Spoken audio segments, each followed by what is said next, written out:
Voice का अध्ययन करना है आज।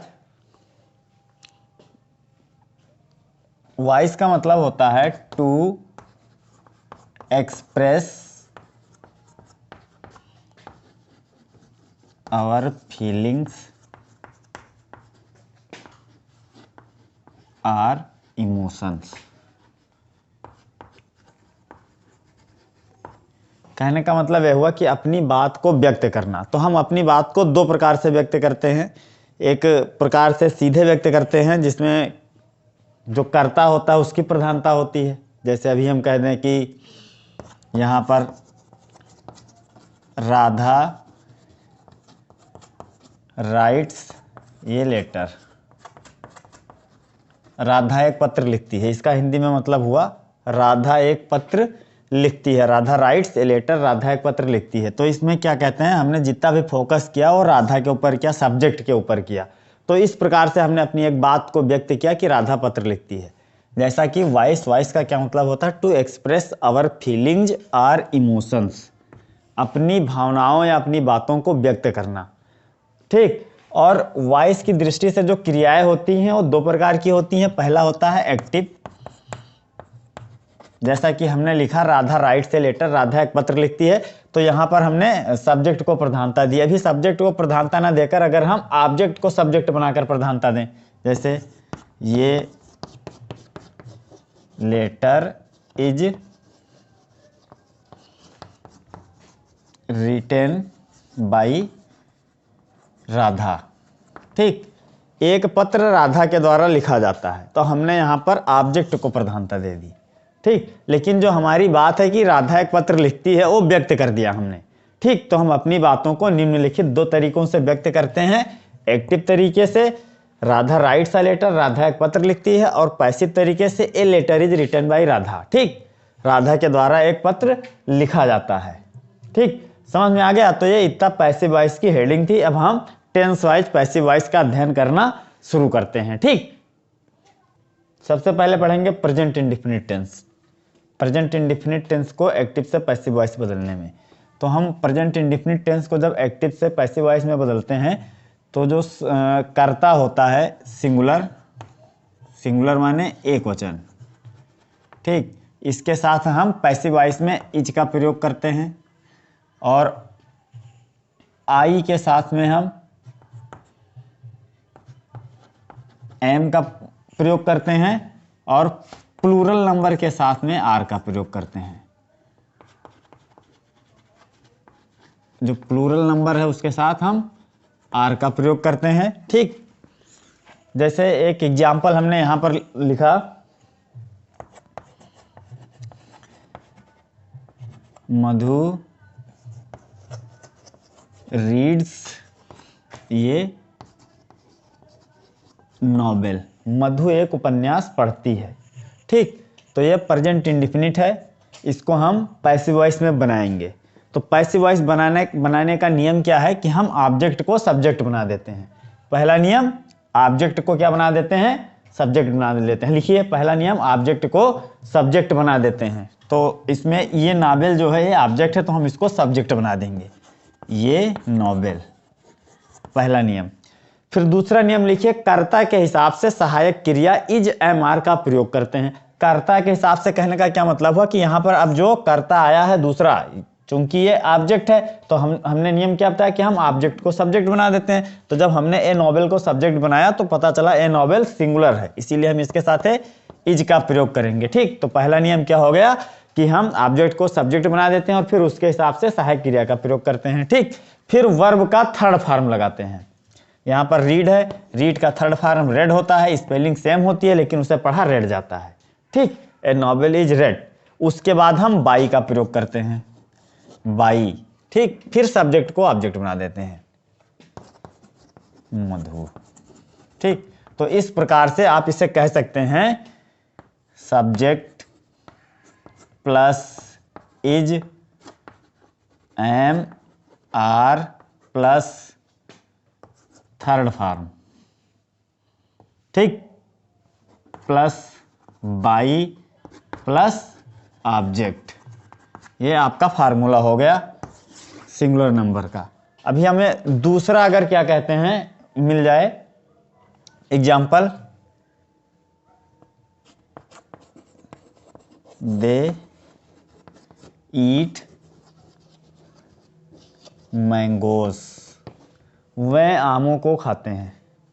ठीक, यहाँ पर मैंगोज बहुत सारे हैं, मैंगोज लिखा बहुवचन है और दे भी बहुवचन है। ठीक, प्रेजेंट इंडेफिनिट टेंस ही हम पढ़ा रहे हैं। अगर टेंस की जानकारी नहीं होगी तो आप पैसिव वॉइस क्या, इनडायरेक्ट क्या, कुछ नहीं बना सकते। तो सबसे पहली बात यह है कि आपको टेंस की जानकारी जरूर होनी चाहिए। पैसिव वॉइस पढ़ना है अगर, तो इनडायरेक्ट बनाना है तो। अगर टेंस की जानकारी नहीं है, कौन किस टेंस में है, किस कर्ता के साथ कौन सी क्रिया का प्रयोग होता है, तो पैसिव वॉइस कभी नहीं जान पाओगे, पूरी जिंदगी पढ़ते रह जाओगे। ठीक, इम्पॉसिबल है। तो सबसे पहले हम ऑब्जेक्ट जो है मैंगोज, उसको सब्जेक्ट बना देंगे, मैंगोज। अब कर्ता के हिसाब से हमें इजएमआर का प्रयोग करना है। पता चला जो मैंगोज है प्लूरल है, तो हम यहाँ लिखेंगे आर। फिर वर्ब का थर्ड फॉर्म ईट का होता है ईटन, ईट थर्ड फॉर्म के बाद बाई। फिर जो सब्जेक्ट है उसको ऑब्जेक्ट बना देंगे them, mangoes are eaten by them. ठीक, बन गया आपका प्रेजेंट इंडेफिनिट टेंस खत्म। प्रेजेंट इंडेफिनिट टेंस का अगर मान लो इंट्रोगेटिव आ जाए तो क्या करोगे? हाँ, दे का देम क्यों कर दिया, जो देख लो उसे दे का देम क्यों किया, एक मिनट। ठीक, जो प्रोनाउन है उनका प्रयोग, जैसे सब्जेक्ट के रूप में आई आता है, बी आता है, यू आता है, दे आता है, ही आता है, सी आता है। ठीक, तो आई के रूप में अगर सब्जेक्ट आएगा तो ऑब्जेक्ट बनेगा मी, और मी के रूप में अगर ऑब्जेक्ट आया तो सब्जेक्ट बनेगा आई। और बी का हो जाएगा अस, यू का यू ही, दे का देम, ही का हिम, सी का हर, और एक होता है इट, इट का इट ही रहेगा। ये सारे जो प्रोनाउंस हैं ये बदल जाते हैं। जैसे एग्जाम्पल के रूप में अभी हम यहाँ पर एक लिखा आई, आई का मी हो जाता है, तो अगर हम लिख दें यहाँ पर आई राइट ये लेटर, मैं एक पत्र लिखता हूँ, तो नियम क्या है कि हम ऑब्जेक्ट को क्या बना देते हैं, सब्जेक्ट। ऑब्जेक्ट इसमें क्या है, ये लेटर, तो ये लेटर को उठाकर यहाँ रखो, सब्जेक्ट बनाओ ये लेटर। फिर दूसरा नियम क्या बताया था, कर्ता के हिसाब से इज एम आर का प्रयोग होता है, तो ये लेटर क्या है, सिंगुलर है, इज का प्रयोग कर दो। फिर थर्ड फॉर्म, तो राइट का third form written, third form के बाद बाई, और फिर जो क्या कहते हैं आई राइट ए लेटर, जो सब्जेक्ट आई है उसको जब हम ऑब्जेक्ट बनाएंगे तो मी हो जाएगा, a letter is written by me. Same condition इनके सबके साथ में भी होती है। ठीक, तो प्रेजेंट इंडेफिनिट टेंस हमने आपको बता दिया, इसका हमको बनाना है इंट्रोगेटिव बनाना सीखना है। क्या बनाना सीखना है, इंट्रोगेटिव। देखो इंट्रोगेटिव जो प्रेजेंट इंडेफिनिट का होता है उसमें डू और डज आता है हेल्पिंग वर्ब के रूप में, लेकिन डू और डज चेंज हो जाते हैं इज एम आर में। ठीक, जैसे एक एग्जांपल हम बताते हैं, जैसे यहां हमने लिखा does Ravi eat food question mark, क्या रवि खाना खाता है। ठीक, क्या रवि खाना खाता है, इसकी हिंदी क्या हुई, क्या रवि खाना खाता है।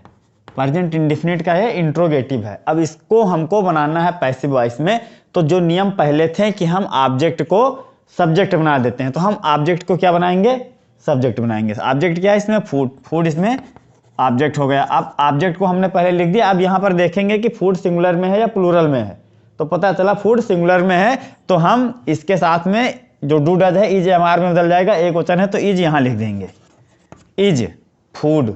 ठीक, डज यहाँ पहले लगा तो इज हम यहाँ पहले लगा देंगे, is food eaten, is food eaten by Ravi.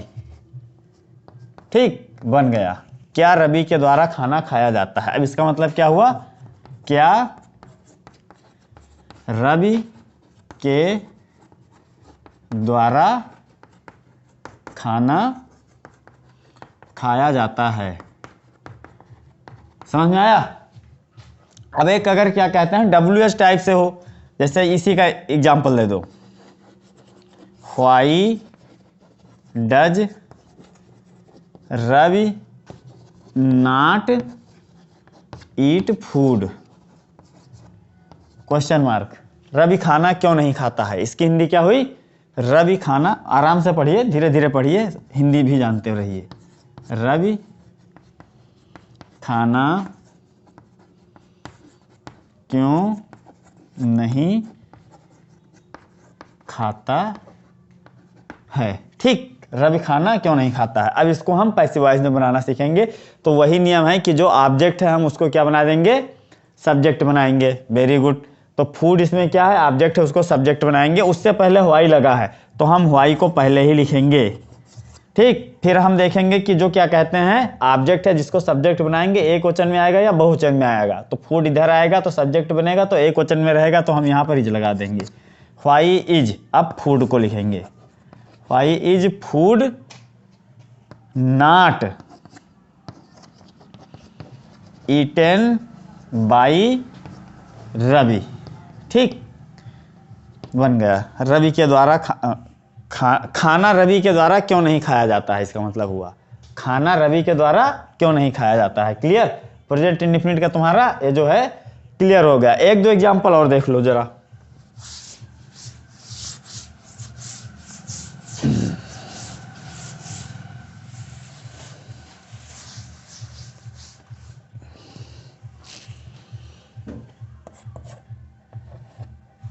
Teacher teaches us English. Teacher teach us English. ध्यान दो, इसमें दो ऑब्जेक्ट हैं। ठीक, एक अस, दूसरा इंग्लिश। ठीक, तो हम अगर चाहें तो बी को सब्जेक्ट बनाकर बना सकते हैं और चाहें तो इंग्लिश को सब्जेक्ट बनाकर बना सकते हैं। ठीक, तो चलो हम सबसे पहले अस को सब्जेक्ट बनाएंगे। तो अस को जब हम इधर लाएंगे तो क्या हो जाएगा, जब अस ऑब्जेक्ट है इसको जब हम सब्जेक्ट बनाएंगे तो बी हो जाएगा। अब बी सिंगुलर है या प्लूरल है, तो बी क्या है, प्लूरल है। तो बी के साथ हम प्लूरल नंबर की सहायक क्रिया लगाएंगे आर। तो क्या हो जाएगा, बी आर। फिर वर्ब का थर्ड फॉर्म टीच का टाट, बी आर टाट इंग्लिश। वी आर टाट इंग्लिश बाई टीचर। ठीक, वी आर टाट इंग्लिश बाई टीचर बन गया। अब इंग्लिश से अगर हम बनाएं तो इंग्लिश जब इधर हम करेंगे तो इंग्लिश सिंगुलर है। इंग्लिश इज टाट अस बाई टीचर। इंग्लिश इज टाट अस बाई टीचर, ये बन गया। ठीक, एक और देखो, they do not write a letter. They do not write a letter. तो इसको अगर हम क्या कहते हैं, पैसिव वॉइस में बनाएं तो क्या बनेगा, इधर ले आएंगे they do not write a letter. तो a letter is not written, a letter is not written by them. ठीक, ये हो गया। They do not write a letter, वो एक पत्र नहीं लिखते हैं, तो यहाँ क्या हो जाएगा, a letter is not written by them, उनके द्वारा एक पत्र नहीं लिखा जाता है। ठीक, एक एग्जाम्पल और देख लो, बस खत्म करते हैं। जैसे यहाँ पर एग्जाम्पल में लिखा है, do they like T. Do they like T, क्या वह चाय पसंद करते हैं। तो टी क्या है, इसमें ऑब्जेक्ट है, और जब ऑब्जेक्ट को हम सब्जेक्ट बनाएंगे तो सिंगुलर हो जाएगा। ठीक, तो हम क्या लिखेंगे, इज टी लाइक्ड बाई, अब दे इधर आएगा तो क्या हो जाएगा, देम हो जाएगा। ठीक, बाकी का प्रैक्टिस घर पे करिए, पढ़ते रहिए। पैसिव वॉइस बहुत इजी है, और बहुत इजी है तब होती है जब हमको टेंस की जानकारी हो। सारे टेंस की जानकारी होनी चाहिए। और दूसरी बात, कुल 12 टेंस होते हैं, जिनमें से पैसिव वॉइस केवल 8 टेंसों की बनती है, जिनमें परफेक्ट कंटिन्यूअस टेंस होते हैं, जैसे present perfect continuous, past perfect continuous, future perfect continuous और फ्यूचर कंटिन्यूअस टेंस, इनकी पैसिव वॉइस नहीं बनती है, केवल 8 टेंसों की पैसिव वॉइस बनती है बस। ठीक, तो आज के लिए बस इतना ही, बाकी कल के वीडियो में मिलेंगे।